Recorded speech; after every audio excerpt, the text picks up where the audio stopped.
Entertainment.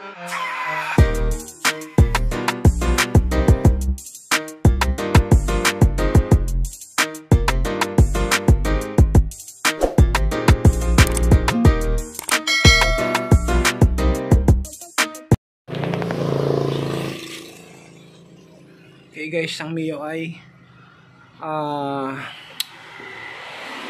dinala sa atin, ayaw umandar nito, kaya paandarin natin siya.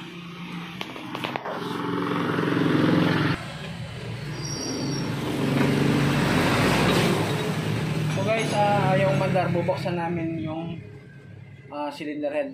Titignan ko yung mga barbula niya, baka may singaw.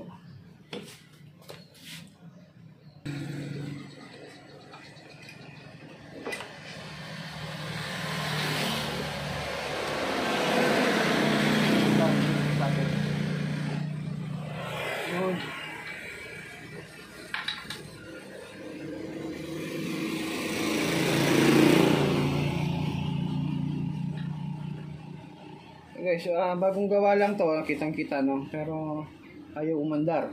May power naman, naandar naman yung fuel pump.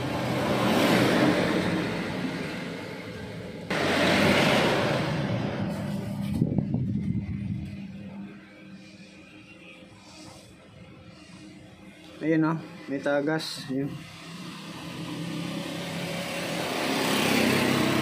May tagas. Guys, exhaust. Yun no, lakas oh. Yun no, halika. Yun no, tumulo oh, lakas. Na? Oh. Papaklasin ko ulit to guys. Aasintayin ko. So guys no, nagasinta na ako ng barbula. Ayan. Puting-puti na yung mga, ayan no, kung saan maglalapat yung pinakaulo ng barbula, pati yung valve set.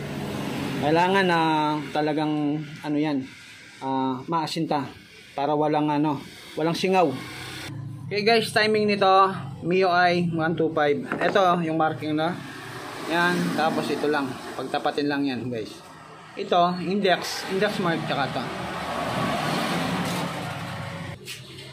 Okay guys, ito yung rinipress nila, tapos ayaw umandar ngayon. Binaklas ko ulit yung cylinder head niya, may singaw yung intake exhaust. Tapos ito, nagiram na lang ako ng battery kasi yung battery nila bago din. Sa kaka-start nila nalobat na. Okay, ngayon tingnan natin kung makukuha natin sa one click. Pag yan, malakas yung power, maganda yung supply ng gasolina sa fuel injector niya, at walang singaw yung barbula guys, one click lang yan. Okay, tingnan natin.